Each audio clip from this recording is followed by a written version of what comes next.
Bienvenue une autre fois avec un nouveau chapitre, la division cellulaire, la clé de la croissance, de la réparation et de la reproduction des organismes, comprendre les phases, les contrôles et les troubles pour mieux appréhender la vie cellulaire. Bonjour à tous. Je suis ravie de vous présenter ce cours d'introduction à la division cellulaire. Nous allons aborder plusieurs aspects importants de ce sujet fascinant et crucial en biologie. Tout d'abord, nous allons définir la division cellulaire et comprendre son importance dans la vie des organismes. La division cellulaire est le processus par lequel une cellule mère se divise en deux cellules filles, chacune contenant une copie identique du matériel génétique. Cette étape est essentielle à la croissance et à la réparation des tissus, ainsi qu'à la reproduction des organismes unicellulaires.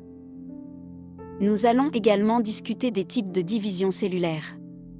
La mitose est la division cellulaire qui produit des cellules filles identiques à la cellule mère, tandis que la méiose est la division cellulaire qui produit des cellules filles ayant la moitié du nombre de chromosomes de la cellule mère. Nous allons nous concentrer davantage sur la mitose et la méiose, qui sont deux processus fondamentalement différents mais qui ont tous deux un rôle important à jouer dans la survie des organismes. Nous allons examiner en détail les phases de la mitose, qui comprend la prophase, la métaphase, l'anaphase et la télophase.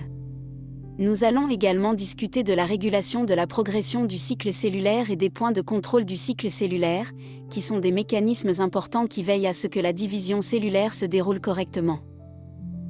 Ensuite, nous allons étudier les phases de la méiose, qui comprend la prophasie, la métaphasie, l'anaphasie, la télophasie, la prophase 2, la métaphase 2, l'anaphase 2 et la télophase 2. Nous allons également comparer la mitose et la méiose pour comprendre leurs différences et leurs similitudes. Enfin, nous allons discuter des troubles de la division cellulaire, tels que les anomalies chromosomiques et les cancers, et comment ces troubles peuvent survenir. En somme, ce cours est une introduction complète et essentielle à la division cellulaire, et nous allons explorer les aspects clés qui vous permettront de comprendre ce processus complexe et important en biologie. Merci de votre attention. La division cellulaire est le processus biologique qui permet à une cellule mère de se diviser en deux cellules filles identiques ou presque identiques, chacune avec une copie complète du matériel génétique de la cellule mère. Ce processus est crucial pour la croissance, la réparation et le renouvellement des tissus chez les organismes multicellulaires, ainsi que pour la reproduction asexuée chez les organismes unicellulaires. Il existe deux types de division cellulaire, la mitose et la méiose. La mitose est le processus de division cellulaire qui produit des cellules filles identiques à la cellule mère. Elle est essentielle pour la croissance, la réparation et le renouvellement des tissus.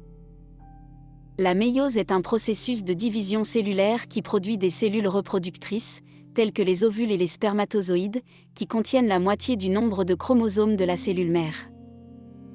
La division cellulaire est un processus complexe qui est régulé par des mécanismes de contrôle du cycle cellulaire. Les cellules passent par différentes phases du cycle cellulaire, telles que la phase G1, la phase S, la phase G2 et la phase M, qui comprend la mitose ou la méiose. Chaque phase est régulée par des protéines spécifiques appelées cyclines et des kinases dépendantes des cyclines.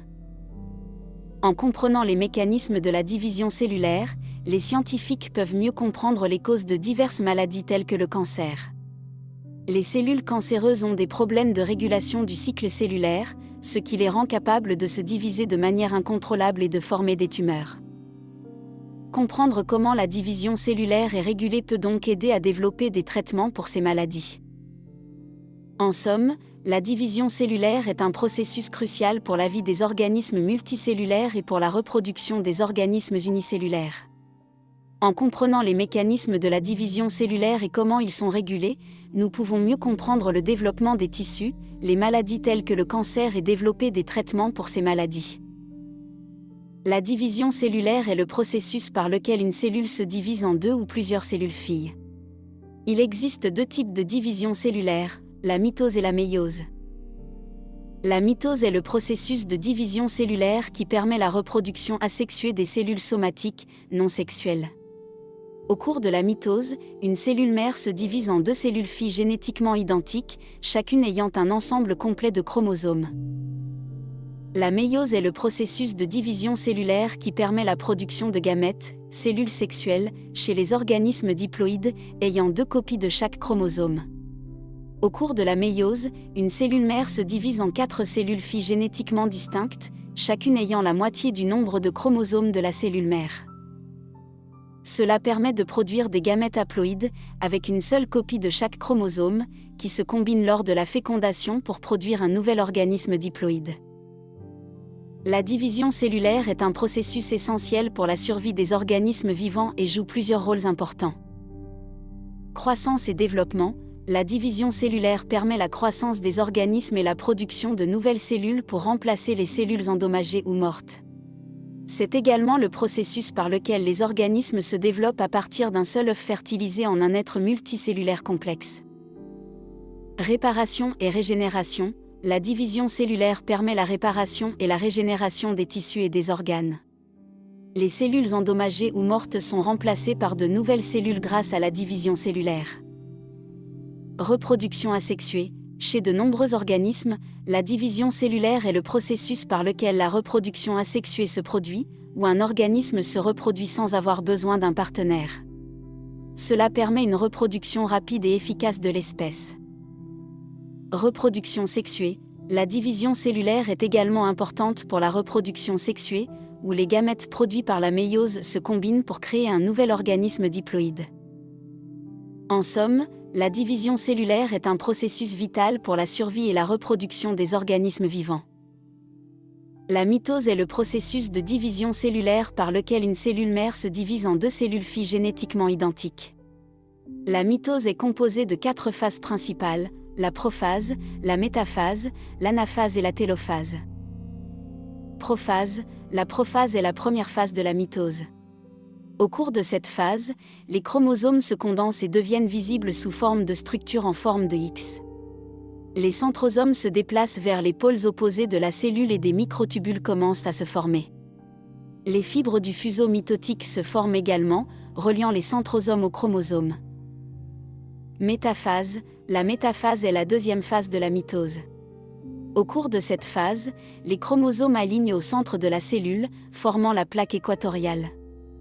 Les fibres du fuseau mitotique se fixent au kinétochore, les structures protéiques situées à chaque extrémité des chromosomes. Anaphase. L'anaphase est la troisième phase de la mitose. Au cours de cette phase, les fibres du fuseau mitotique se rétractent, tirant les chromosomes vers les pôles opposés de la cellule. Les chromatides sœurs se séparent, devenant des chromosomes indépendants. Télophase. La télophase est la quatrième et dernière phase de la mitose. Au cours de cette phase, les chromosomes atteignent les pôles opposés de la cellule et commencent à se décondenser. Les membranes nucléaires commencent à se former autour des 2 ensembles de chromosomes, formant 2 noyaux distincts. Finalement, la cellule se divise en 2 par un processus appelé cytokinèse, formant 2 cellules filles génétiquement identiques. En résumé, la mitose est un processus complexe et étroitement régulé qui permet à une cellule de se diviser en 2 cellules filles génétiquement identiques. Les 4 phases de la mitose, prophase, métaphase, anaphase et télophase, sont essentielles pour assurer une répartition correcte des chromosomes et la formation de 2 cellules filles. Définition de la méiose. La méiose est un processus de division cellulaire qui se produit chez les cellules sexuelles, gamètes, pour produire des cellules filles contenant la moitié du nombre de chromosomes que la cellule mère. Cela permet aux gamètes de se combiner avec d'autres gamètes lors de la reproduction sexuée pour produire une progéniture génétiquement variée. B. Phase de la méiose. La méiose se déroule en 2 phases distinctes, la méiosie et la méiose 2. Méiosie. La méiosie commence comme la mitose, avec la duplication de l'ADN dans la phase S. Elle se poursuit ensuite par les étapes suivantes. Prophasie. Les chromosomes homologues s'apparient pour former des bivalents, où les chromatides sœurs sont enchevêtrées. Ce processus est appelé synapse. Il y a alors échange de segments d'ADN entre les chromatides non sœurs, appelées recombinaisons génétiques. Les bivalents migrent ensuite vers le centre de la cellule. Métaphasie. Les bivalents s'alignent sur la plaque équatoriale de la cellule. Anaphasie. Les bivalents se séparent et les chromosomes homologues migrent vers les pôles opposés de la cellule. Télophasie. Les deux cellules filles ont chacune un ensemble haploïde de chromosomes, N, mais chaque chromosome est composé de 2 chromatides sœurs. Méiose 2. La méiose 2 est semblable à la mitose, mais avec un ensemble haploïde de chromosomes. Les étapes sont les suivantes. Prophase 2. Les chromosomes se condensent à nouveau. Métaphase 2. Les chromosomes s'alignent sur la plaque équatoriale de la cellule. Anaphase 2. Les chromatides sœurs se séparent et migrent vers les pôles opposés de la cellule. Télophase 2. Les 4 cellules filles haploïdes, N, contiennent chacune un seul chromatide de chaque chromosome. En conclusion, la méiose est un processus de division cellulaire qui se produit chez les cellules sexuelles, gamètes, pour produire des cellules filles contenant la moitié du nombre de chromosomes que la cellule mère. Elle se déroule en 2 phases distinctes, la méiose I et la méiose 2, avec des étapes spécifiques pour chaque phase. Voici maintenant les différences entre la mitose et la méiose. Nombre de divisions cellulaires, la mitose comporte une seule division cellulaire, tandis que la méiose en comporte 2. Nombre de chromosomes produits, la mitose produit 2 cellules filles identiques à la cellule mère, chacune ayant le même nombre de chromosomes. La méiose produit 4 cellules filles, chacune contenant la moitié du nombre de chromosomes de la cellule mère. Cela permet la formation de gamètes contenant la moitié du nombre de chromosomes, essentiel à la reproduction sexuée. Différence de recombinaison génétique, la mitose ne comporte pas de recombinaison génétique, car chaque cellule fille contient une copie identique de l'ADN de la cellule mère. En revanche, la méiose permet la recombinaison génétique, grâce à la synapse et à l'échange de segments d'ADN entre les chromatides non sœurs lors de la prophasie. Cela conduit à la formation de gamètes génétiquement variés, augmentant ainsi la diversité génétique dans la progéniture. En conclusion, la mitose et la méiose sont 2 types de divisions cellulaires qui ont des différences clés en termes de nombre de divisions cellulaires, de nombre de chromosomes produits et de recombinaison génétique. Ces différences sont cruciales pour comprendre la reproduction sexuée et la diversité génétique chez les êtres vivants. Quels sont les troubles de la division cellulaire ? Le cancer est un trouble de la division cellulaire caractérisé par la croissance incontrôlée et la prolifération anormale des cellules. Les cellules cancéreuses ont la capacité de se diviser rapidement et de former des tumeurs malignes qui peuvent envahir et détruire les tissus environnants. Si elles ne sont pas traitées, les cellules cancéreuses peuvent se propager à d'autres parties du corps, un processus appelé métastase. Les causes exactes du cancer ne sont pas encore bien comprises, mais il existe plusieurs facteurs de risque qui peuvent augmenter la probabilité de développer un cancer, notamment l'âge. Le risque de cancer augmente avec l'âge. Les antécédents familiaux de cancer. L'exposition à des substances cancérogènes, telles que le tabac, l'alcool, les radiations ionisantes et les produits chimiques toxiques. L'alimentation déséquilibrée et le manque d'activité physique.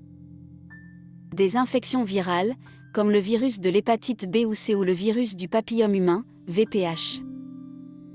Veuillez consulter le premier commentaire pour accéder au téléchargement du résumé de cours et de la présentation. Abonnez pour plus de cours.